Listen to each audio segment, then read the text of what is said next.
Here we go.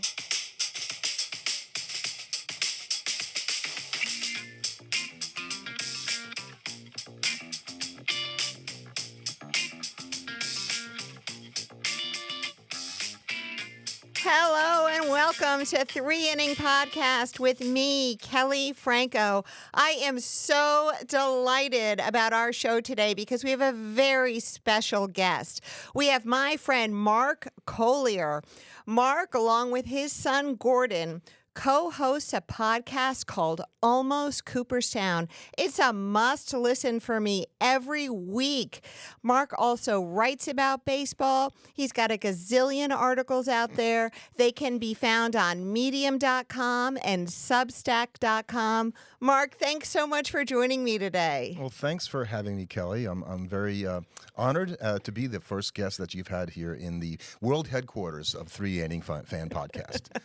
So the thing about Mark is, number one, he's funny. And number two, he has forgotten more about baseball than most of us will ever know. And number three, when he was a child, he played tennis with Don Rickles. But that's a whole nother story, okay? So let's stick to baseball. Look, we're a third of the way through the season. And Mark, I don't know about you, but I'm kind of starting to taking stock. But I'm also like, well, it's early. But then I kind of hide away and look at the standings when nobody's looking. How about you? Well, if you're a New York baseball fan, as we both are, you love looking at the standings. It's my favorite thing to do. Both teams are in first place in New York right now. And right now I saw the Yankees have a 99.4% chance of making the playoffs as we speak. Well, that seems like a good bet. So since we're a third of the way through the season, we thought it would be a good time to start kind of looking at the teams and seeing where the Mets and the Yankees were overperforming and underperforming. And there's no better person to do that than Mark. And why don't we start with your favorite team, the Mets, Mark? Okay, underperforming. You can't say much about the Mets in terms of underperformance because they've pretty much been getting it done the entire season. I think for Met fans, the surprising thing is that what we thought we might have had was a team that could mash and hit like crazy with Juan Soto joining the team and Pete Alonso re-signing and being the Pete Alonso we've all been hoping for. But as it turns out, it hasn't been the hitting. It's been the pitching that has been the sort of bulwark for the Mets, and they have the best pitching in Major League Baseball, and I think you could have won a lot of money if you'd have taken a bet in Vegas on that one before the season. You know, that's so true. I always thought from the beginning of the season, I thought that the rotation was going to hinge on Senga, and he has been amazing. So I guess the question is, can he keep it up? Well, and it's the injury that you're most worried about, right? It just seems like a guy, I don't know why you think this when you watch him, but he looks a little fragile sometimes, and I don't think that's fair, but only because he got injured, obviously, the past, on and off the past couple of years. So I guess barring that, the guy's stuff is some of the best stuff in the major leagues, and if the Mets can stomach him being what is probably a 6 or 7 inning pitcher, I don't think Kodai Senga will throw a complete game the entire season. Which, if the bullpen can hold out, that's 100% fine. Yeah, and the bullpen has been, unbelievable. In fact, they sent down Max Krennick, who's been great for the Mets. They picked him off the old scrap heap, and they have such an embarrassment of riches right now in the bullpen that they can afford to rest a guy who they were basically running into the ground the way they did Reed Garrett last year. Well, David Stearns is the king of the scrap heap. He really knows how to find these guys. And that's not being sarcastic. I mean, he really does. Yeah. And by the way, we'll talk about Brian Cashman because as a outsider sort of looking at the Yankees, I think Brian Cashman gets way too much heat being the leader of the Yankees, the GM and senior vice president. I think he does a great job. But Stearns and picking up Jeremy Hefner or maintaining Jeremy Hefner on the staff, and remember he was there before David Stearns came in, I think he is the pitcher whisperer right now, I would say, Jeremy Hefner, because you got to go and want to pitch for the Mets because Hefner's there. Whatever is going wrong with you, he looks like he knows how to fix it right now, which is pretty amazing. I think it's true. He's kind of achieving guru status, I would say. Yeah, I mean, he's always had a good reputation. And look, when it's working, everything's great, right? So right now, it's like, wow, this is amazing. And Griffin Canning, went down to spring training this year and watched a game on St. Patrick's Day. Happened to be a game that Griffin Canning was starting. And I was there early enough that I was able able to watch his warm-up and what they do in warm-up and preparation before even a spring training start is amazing, right? He's got a little box in front of the catcher who's behind this sort of net like a bounce back, and he's throwing it through this little tiny square, and he's throwing change-ups, you could see the different pitches, and he was very precise and went out and pitched well that day and had much more pop on his ball than a guy that you had thought the Mets picked up because nobody else wanted him. Right, right. And how about Paul Blackburn? He was amazing the other night against the Dodgers, and I guess he's going to go to the pen now, too. Yeah, I mean, they're waiting for pitchers to come back, so Blackburn is looking probably for a job outside of the organization, I think, in the long run, because he's a starting pitcher, can go deep into the game as he did the other night, and I think would be the kind of a guy that once Manaea comes back, and I assume Montas comes back, there's just going to be too many guys to get innings, and if you're not a relief pitcher, you can get away with putting a guy in the bullpen a little bit, but after that, he's out of position, and he might be more valuable as an asset to go and pick up something you might need later. And you mentioned Montas. He's never going to be great. Is that what you're thinking? Well, no, I don't know. I've had my doubts about this guy for a long time. He's the proverbial little girl with the curl, right? When he's good, he's very good, and when he's bad, he's very bad. Maybe not Carlos Carrasco bad, but he's had some rough. And the Mets saw that too when they had Carrasco, and I think that's what I worry about with him is which guy is he going to be? But they paid him a lot of money, so he's going to be run out there for a while to find out. Yeah, when you pay guys a lot of money, you got to get them out there. And it's going to be nice to have Manaea back, don't you think? Yeah. I think the thing about Manaea that people may have forgotten is he was so loved in the clubhouse. And one of the reasons why he liked it in New York was the vibe that the Mets had last year, obviously with Iglesias and the whole thing going on with them. That last year, that's not part of the thing this year, which I think is great. No grimace, none of that kind of stuff. We're just playing baseball this year. And he really led the staff by example until he kind of got tired at the end. Let's face it, he hadn't pitched that many innings much in his career. So I'm really looking forward to him coming back and just hope he's right when he does. Yeah, and I think the innings are a huge issue for not only Manaea, who, like you said, he pitched a lot of innings last year and right at the end just kind of started to show some cracks.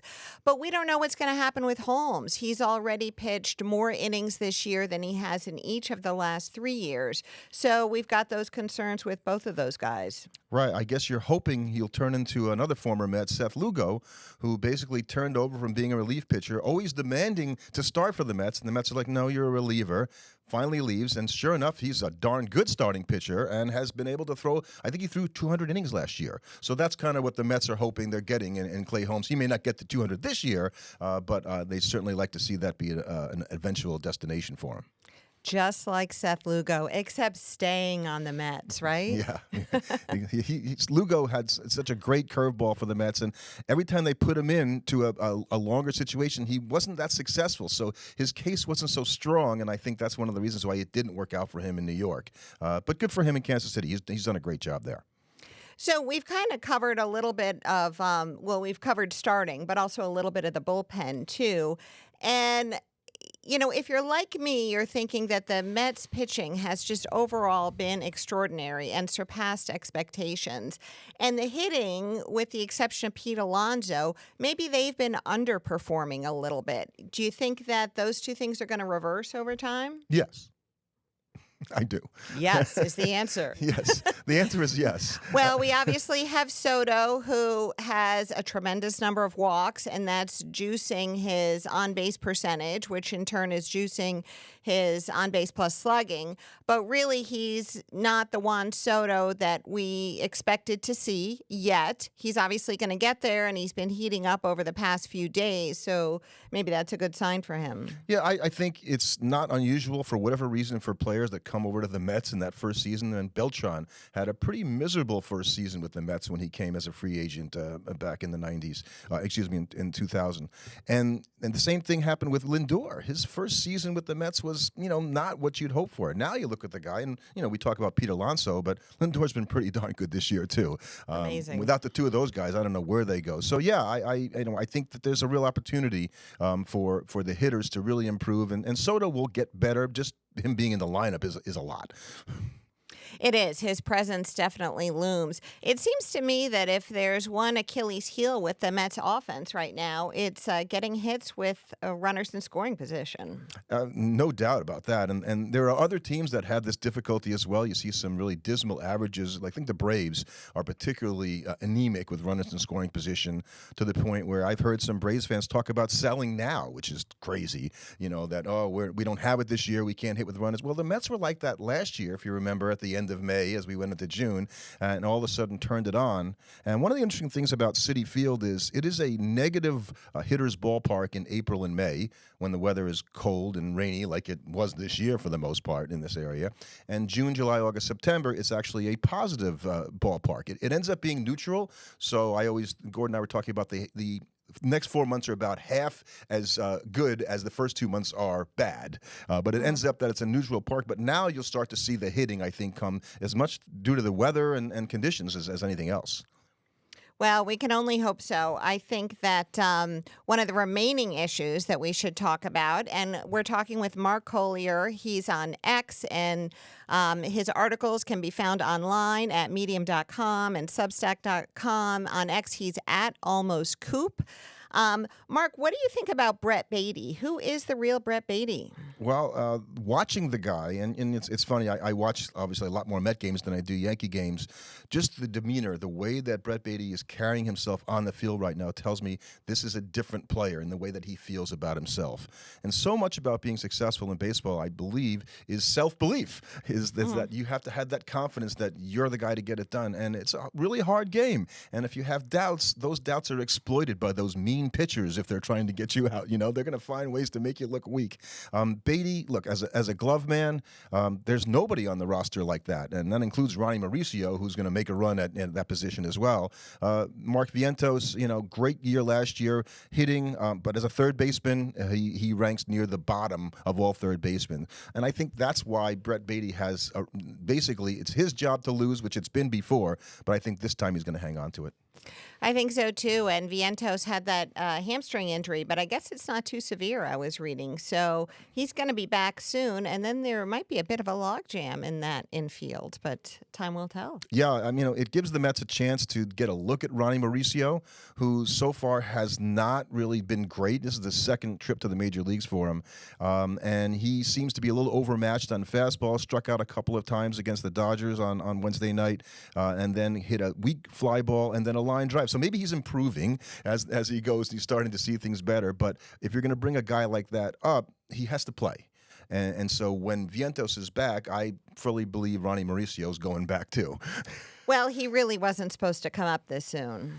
No, they've wanted him up for a long time. Look, his performance has been delayed because of injury. So the guy's 23, and the Mets want to see what they have, if only to perhaps consider using him as a trade piece. David Stearns is a pretty good wheeler dealer, and he's not afraid to trade assets to get back what he thinks they want. Ah, very interesting. And how would the fans feel about that? We're in first place. Team looks good. I think everybody's very supportive of the organization right now. Right. It's hard to find fault when they've been in first place for the bulk of the season. Yeah. And the Phillies, who I have gone on record as saying I think they're going to age out during this season and that's going to hurt their performance. Well, so far I've been wrong. And they look very good. And Luzardo has been great on the mound. And they've hit enough. Their pitching is still dynamic. The bullpen's been pretty good, even with the loss of Alvarado for 80 games and the playoffs, which I think may come back to haunt the Phillies at some point later on. So that helps, and the Braves not being great helps. Yeah, it really does. The Braves have got to be one of the biggest kind of bad surprises of this season, along with the Orioles in the American League. Well, should we hop over and take a look at the Yankees? Absolutely. Overperforming, underperforming. How about the starting pitching? What do you think? When the Yankees lost Garrett Cole, I picked the Red Sox to win the division. I just felt that loss at the top of the rotation, combined with what the Red Sox did in the offseason, was enough to sort of flip the balance to me toward the Red Sox. And I really like Alex Cora as a manager, but I also really like Aaron Boone as Yankees manager. Of course, I went to USC, where he went too, so I'm a little partial on that one. So I think the Yankees pitching has outperformed what I imagined it could be. And you look at their ERA, it's better this year as a team than it was last year. I think that Fried, first of all, has just been otherworldly. His start against the Dodgers aside, and yeah, it wasn't a great time to have a crack in the armor, but he did. But he has been amazing, and am wondering if he can keep that up. I just don't see that pace being sustained. Well, I mean, he lost his first game. He started 7-0, and now he's 7-1. His record, for what that's worth today. I don't think we look at records as much as we used to. But after watching Fried for all those years with the Braves, I believe he can keep it up. Right, and you're happy he's off the Braves, right? No doubt. Get him out of my division. And how about Carlos Rodon? I mean, I feel like he's finally coming into his own. He's always been good, but it always seemed like he had so much trouble harnessing his emotions. And this year, it's like he's got a hold of himself. That's a great point to make about Rodon, because I saw the same thing. He was a guy who visibly would show how he felt on the mound, and how being a pitcher is more about being stoic than anything else. Don't let him know how you're feeling. Don't let him know if you're tired. Don't let him know if you're excited. Well, maybe you can show him if you're excited, as we've seen guys do that. But Rodon, I was going to ask a Yankee fan, at what point did the Yankees look at Rodon and say, that was a good signing? Are we there yet, or are we not there yet? Well, that's a really good point, and I think that we're there, okay? I mean, I'm going to put myself out there a little bit because it'd be easy to say, well, we got to wait and see. But I honestly think that we're there now. I'm trusting Rodon, and if you're asking me if I'm going to say that he's going to have a bad patch. Well, of course, everybody does at some point. But I think that we are seeing the real Carlos Rodon. I think he's comfortable. I think he's happy. He's got his beard. So I'm all in on Rodon. And I think, Cole going down, and then the attention turns to Rodon now, going, okay, well, you're the guy we brought in here. I think has helped his confidence in himself, going, yeah, I am the guy now. Max Fried accepted, right, who every bit is a number one and probably will start the All-Star game if you ask me right now. But that really helped all of a sudden the staff wasn't that different than it was when Garrett Cole was there, right? And you still have Clark Schmidt, and you still have, and Warren has had a nice season. I think the Yankee fans are a little too excited about him because he makes me nervous, although he's a stand-up kid, right? He got shelled the other day and got in front of the cameras and said, I lost the game for the team. So I like it when guys are stand-up like that and go, yeah, I just had a bad game, though. It's not the rest of the season. So I think getting Heel back will really help the Yankees when they do. They've got some guys, and I think that's, their pitching is going to hold up, at least at the starting level. You know who I'm enjoying, and he's a bit player, but I'm really enjoying watching him, is Yarbrough. He doesn't have a whole lot of velocity or tricks up his sleeve, but he just kind of gets it done. And he's done that for a long time, although his former work was as an opener, right? The Rays would bring him in and Kevin Cash in after the first inning, so he didn't have to face the top of the order. And now the Yankees, out of necessity to a degree, because of the injuries to the pitching staff, are throwing him out there. He's had 5 starts, and he has looked very good. And I don't think anybody else on the Yankee roster pitching-wise pitches like Yarbrough. So that's kind of nice to show a team a different look, right? A guy like, oh, man, I haven't seen anything like this from them. Mm-hmm. Yeah, I agree. It keeps the hitters off balance. How about the bullpen? It suffered a real blow this past week with Weaver going on the IL, and now we've got Devin Williams, who, yeah. Well, I don't know. I'll root for Devin Williams. Again, he's pitching for the Yankees, not against my league. And we National League fans saw him. He gave up the home run to Pete Alonso, so that was sort of a sayonara send-off as far as the Mets are concerned. I would not doubt this guy and think that he could come back and be a lockdown closer. That air-bender changeup is a real pitch.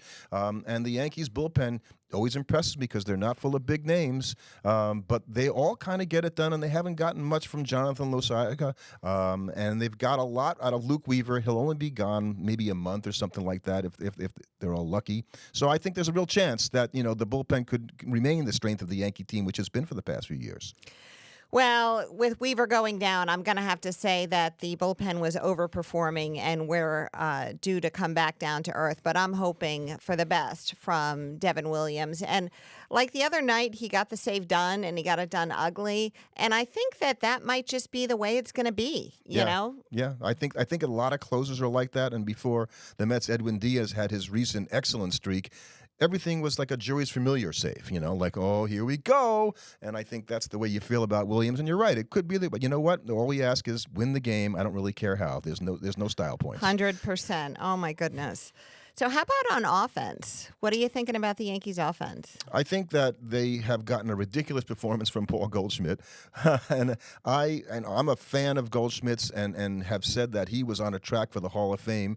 Probably stopped saying that after last season when it didn't look like it was going in that direction.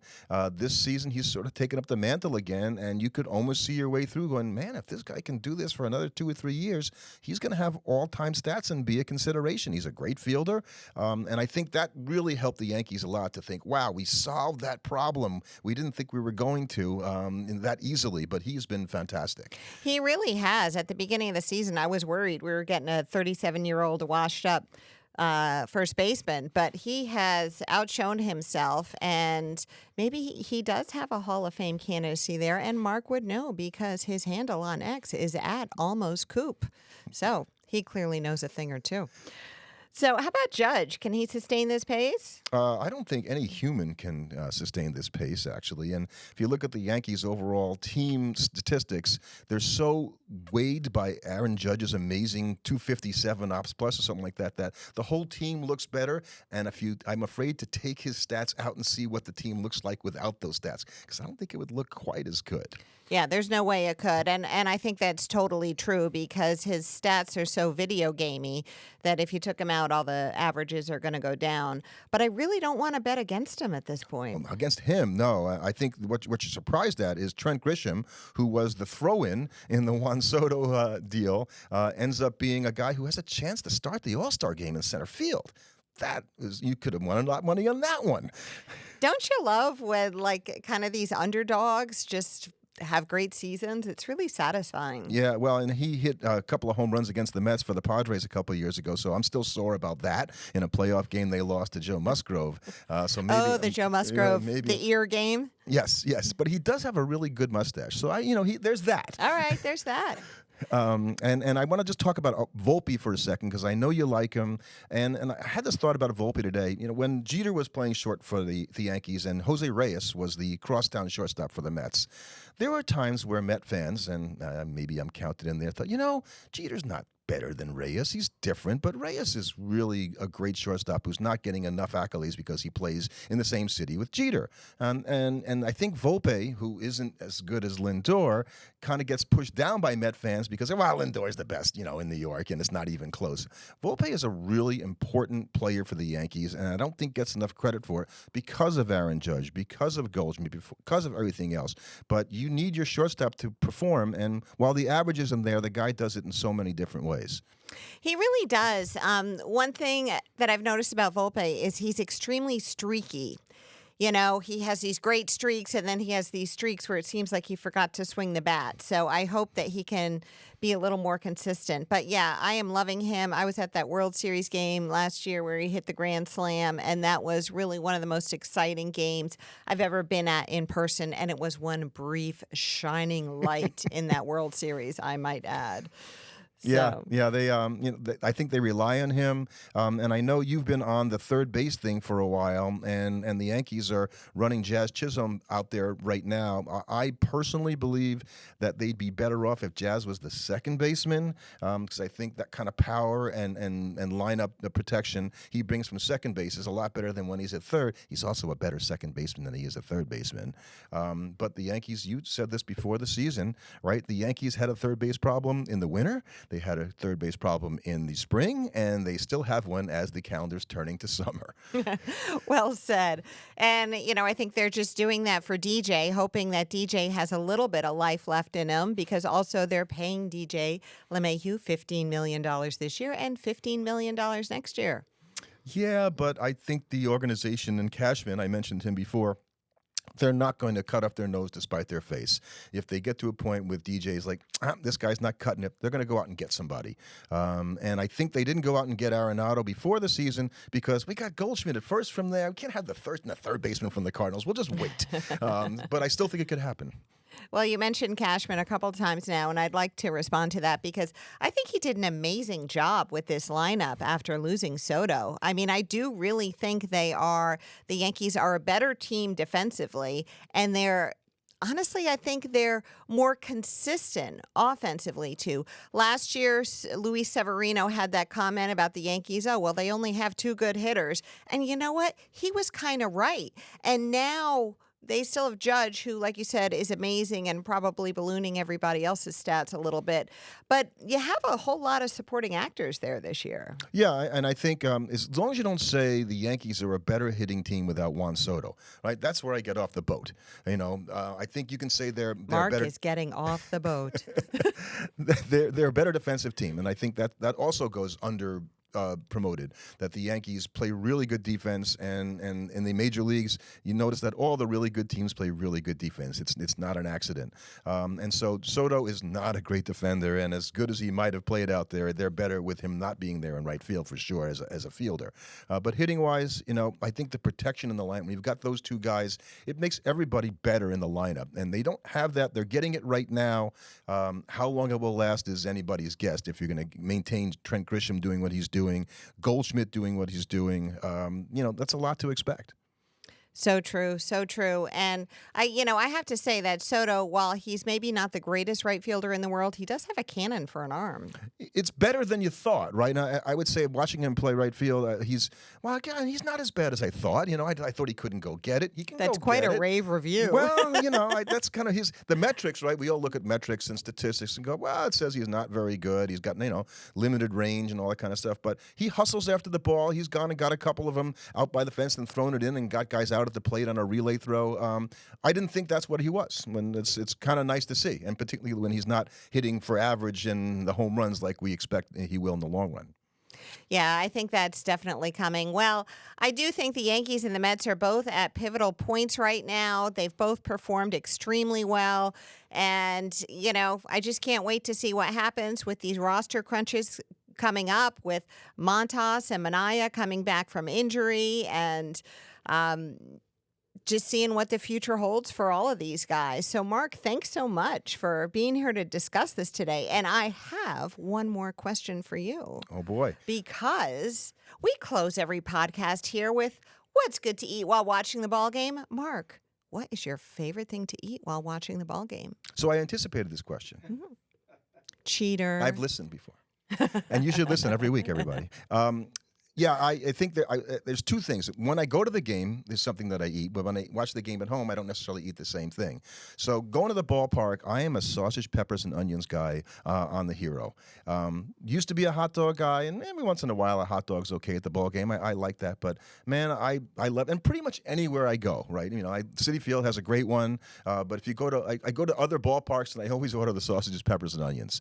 And when I'm at home, I like to have my Italian deli sandwich with fresh prosciutto, mozzarella with the knots with the olive oil and the basil on it, and a little bit of vinegar on a Hero. Man, that is the thing to eat. It takes me a long time because it's very chewy, and it's a great way to spend some time watching the ball game.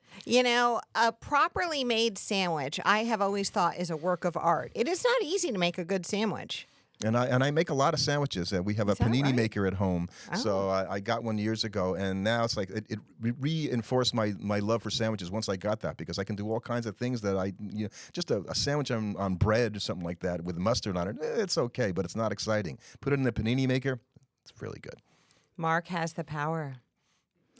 Well, that was so fantastic having you here today, Mark. Make sure, everybody, that you follow Mark on X at Almost Coop, and go see his articles online on Medium.com and Substack.com, and listen to his podcast with his son, Gordon, which is called Almost Cooperstown.